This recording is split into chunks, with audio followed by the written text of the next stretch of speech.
El ciclo estral es el tiempo comprendido entre dos periodos de estro.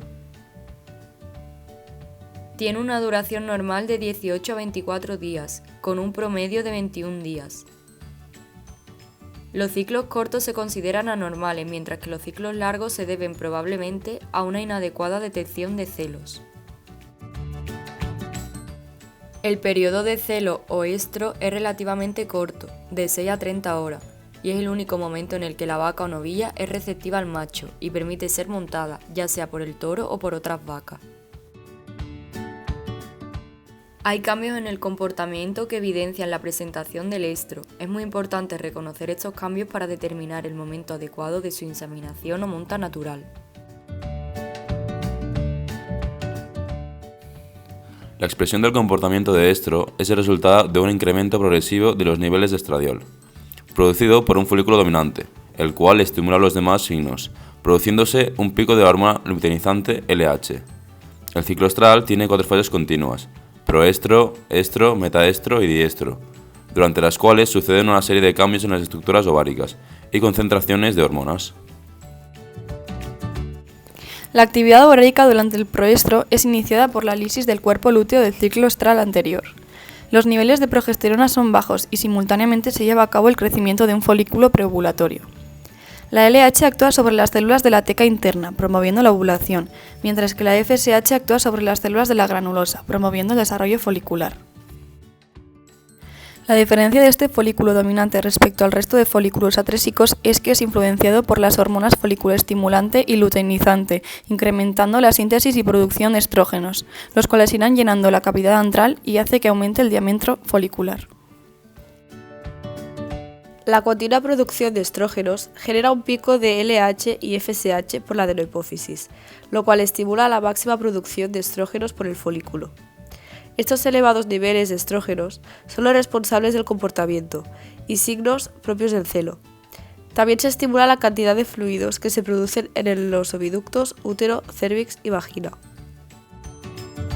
Durante el estro se produce inhibina, una hormona que se encarga de bloquear la FSH de la adenohipófisis. De esta manera, durante el proestro y el estro, la sincronía de los eventos endocrinos permite que el crecimiento folicular llegue a su punto más alto, para luego producir la ovulación, liberar el ovocito y permitir que la vaca entre en celo y pueda ser montada o inseminada, generando una fertilización exitosa. El metaestro es el periodo de 3-4 días siguientes al estro. Está condicionado por una serie de eventos endocrinos que controlan la dinámica del ovario. El pico de LH y FSH que se presenta durante el estro genera la rotura del folículo alrededor de unas 30 horas después de haber comenzado la monta estática o aproximadamente entre 10 o 14 horas de haber finalizado el estro con la ovulación. Las células de la teca interna y de la granulosa comienzan la formación del cuerpo lúteo o cuerpo amarillo, que posteriormente producirá progesterona. Esta hormona es la responsable de la preparación del útero para la preñez y la inhibición de un nuevo ciclo. Entre 1 a 3 días después de la presentación del estro, una descarga vaginal mucosanguinolenta puede aparecer en algunas vacas, sobre todo en novillas, indicando que el celo ha ocurrido y que un nuevo ciclo comenzará en 18 o 20 días. La vida media del óvulo una vez liberado es de 10 o 12 horas. El espermatozoide puede sobrevivir entre 24 y 48 horas una vez ha sido depositado dentro del aparato reproductor femenino. Se incrementa la probabilidad de quedar preñadas cuando son inseminadas en la mitad final del celo, ya que el semen debe llegar por lo menos 6 horas antes al tracto reproductor femenino para cumplir su proceso de capacitación y ser apto para fecundar el óvulo.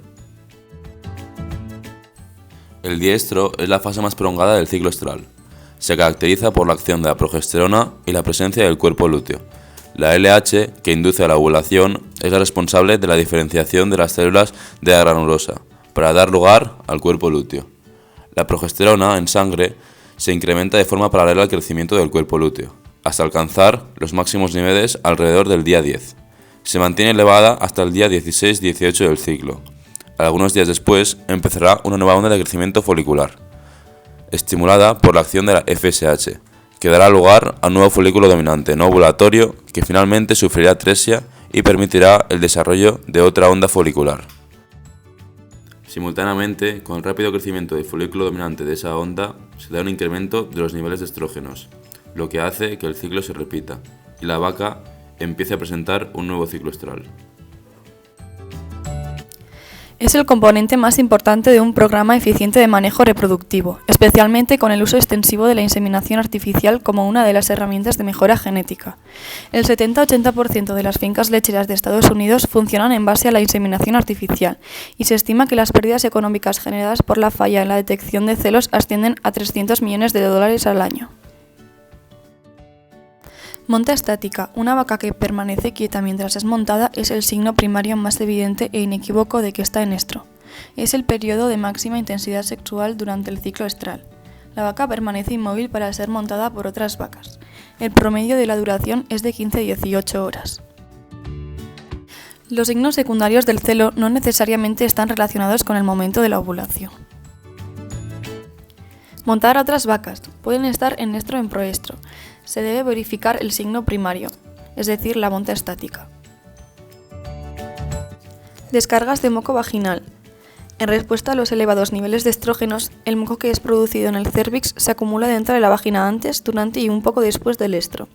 El moco es translúcido, viscoso y generalmente cuelga de la vulva. En ocasiones se expulsa tras ser palpada. Edema y congestión de la vulva. La vulva se congestiona y edematiza, apareciendo los labios levemente separados y de coloración intensa. Esto aparece antes del celo. Bramidos, intranquilidad y seguimiento de otras vacas. Durante el estro están más inquietas y muy alerta, con frecuencia persiguen a otras vacas. Base de la cola erizada y flancos sucios. Como consecuencia de las montas y del rozamiento del anca con la cabeza de otras, pelo de la base de la cola erizado, sucio, manchado. Disminución del consumo de alimento y producción de leche.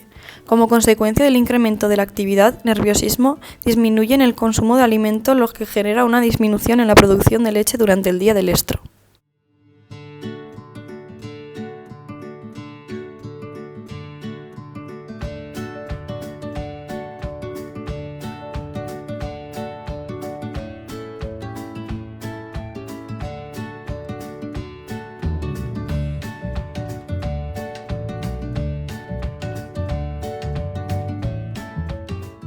El ciclo estral se debe a la interacción de hormonas de la glándula pineal, hipotálamo, hipófisis, gónada y endometrio, y dura 21 días. Las yeguas se reproducen en forma estacional, con fotoperiodo alto, y así presentan sus partos en la temporada más adecuada para la supervivencia de su descendencia. Utilizan el fotoperiodo para programar su actividad reproductiva, actividad ovulatoria o ciclicidad estral en los días con mayor cantidad de horas de luz y anexo con la reducción de fotoperiodo. El efecto del fotoperiodo se realiza por medio de la hormona melatonina, secretada en la glándula pineal durante las horas oscuras. Por lo tanto, se establecen diferentes patrones de secreción a través del año, un periodo de mayor y otro con menor duración de melatonina, los cuales determinan las temporadas de anestro y de ovulación respectivamente. Existen además dos fotoperiodos de transición, primavera y otoño. La temporada ovulatoria, la yegua presenta ciclos estrales, se repiten sucesivamente, mientras la yegua no conciba y permanezca en las condiciones de fotoperiodo adecuadas. Para establecer los intervalos interovulatorios se estimula el eje hipotálamo-hipófisis-gónada, con la participación adicional del útero. Estímulo que conduce al crecimiento folicular con producción de estradiol, ovulación, formación del cuerpo lúteo con producción de progesterona y regresión del cuerpo lúteo. En las especies donde se ha estudiado, el estímulo se capta en la retina, posteriormente pasa al núcleo supraquiasmático del hipotálamo, ganglio cervical superior y glándula pineal. La melatonina actúa en el hipotálamo para regular la secreción de hormona liberadora de gonadotropina. La secreción de melatonina presenta ritmo circadiano, se reduce durante las horas de luz y se eleva durante la oscuridad. El estro es el periodo de receptibilidad sexual de la yegua, y el aparato genital se encuentra en condiciones de recibir y transportar espermatozoides, para finalmente culminar con la ovulación. Se caracteriza por la presencia de folículos en diferente desarrollo y la secreción simultánea de estradiol, por lo cual también se le conoce como fase folicular.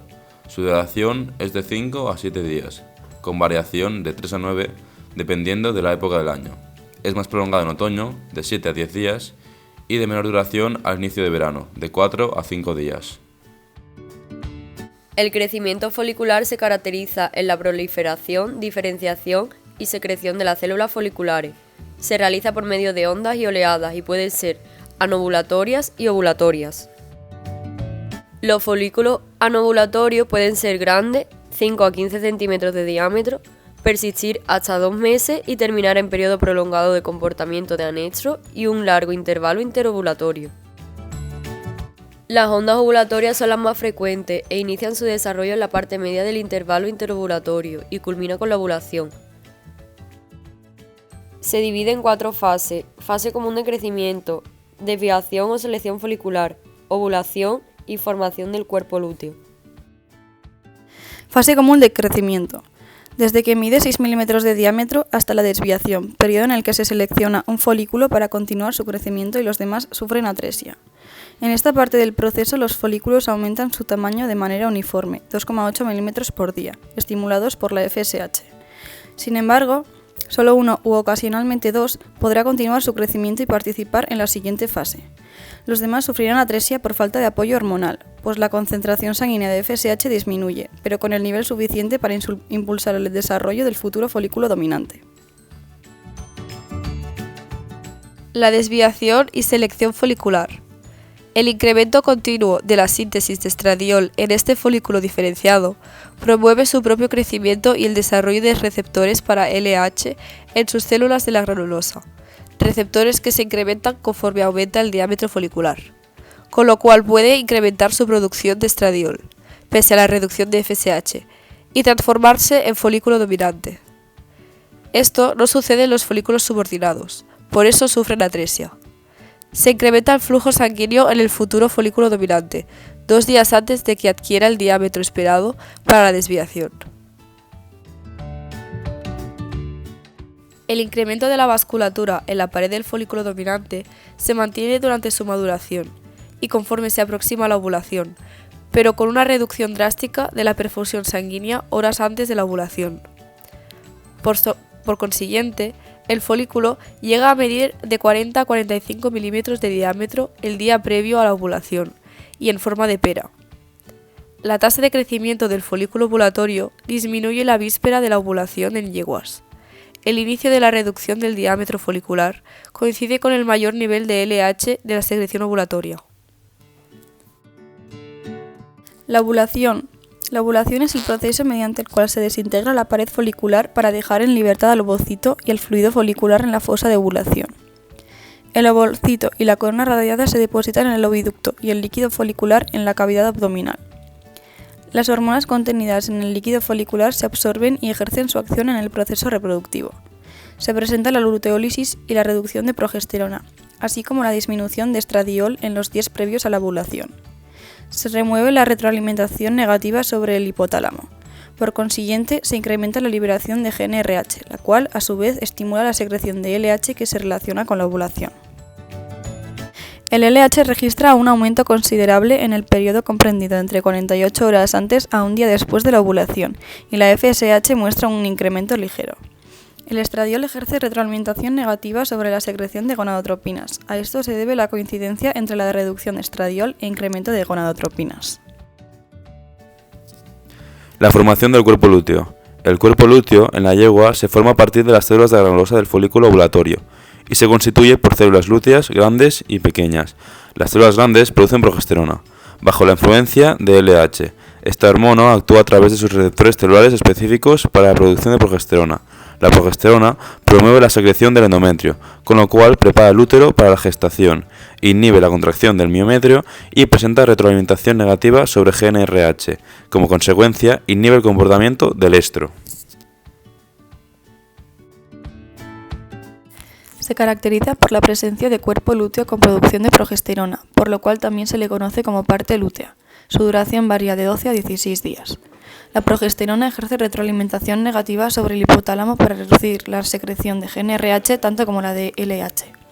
A nivel de los ovarios, durante el intervalo entre ovulaciones o ciclo estral se presenta el crecimiento folicular con producción de estradiol, ovulación, formación del cuerpo lúteo y finalmente regresión lútea. La secreción reducida de melatonina, como ocurre en primavera y verano, permite la función del eje hipotálamo-hipófisis-gónada, y como consecuencia la yegua presenta ciclos estrales hasta lograr concebir. En cambio, el mayor periodo de secreción de melatonina, como sucede en otoño e invierno, época del año con mayor cantidad de horas oscuras, los folículos no alcanzan el crecimiento adecuado para llevar a cabo la desviación o selección folicular. Esto se debe a la reducción en la secreción de la hormona luteinizante. Los folículos ováricos se atresian y no ovulan, por lo tanto, no se presenta el concierto endocrinológico que conduce a la ovulación y la yegua permanece en anestro. En ausencia de un embrión viable, se presenta la regresión estructural y funcional del cuerpo lúteo, también conocida como luteólisis.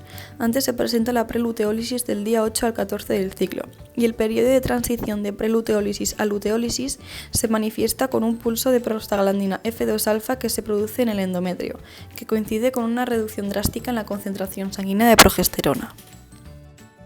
La luteólisis en la yegua inicia el día 14 del ciclo, lo que equivale a 9 días antes de la siguiente ovulación, con duración aproximada de 23 horas. Se han identificado la secreción de cortisol, estradiol y oxitocina, asociado a la secreción pulsátil de prostaglandina F2-alfa durante la luteólisis. La oxitocina se sintetiza en el hipotálamo y se almacena en el lóbulo posterior de la hipófisis o neurohipófisis.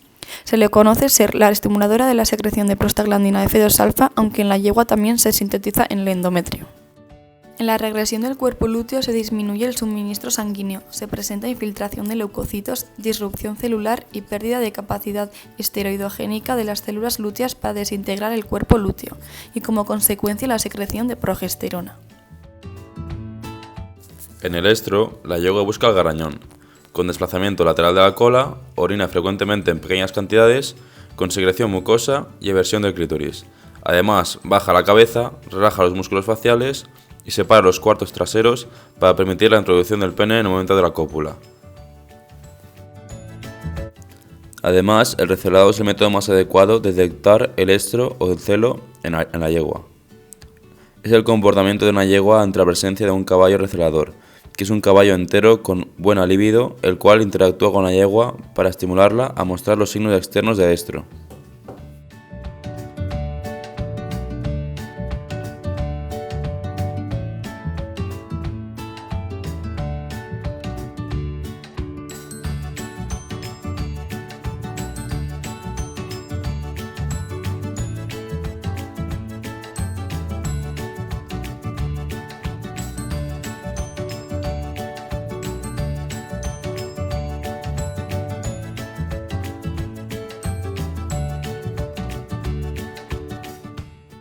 En el diestro no hay ninguna alteración del comportamiento del animal, permanece en su actividad cotidiana.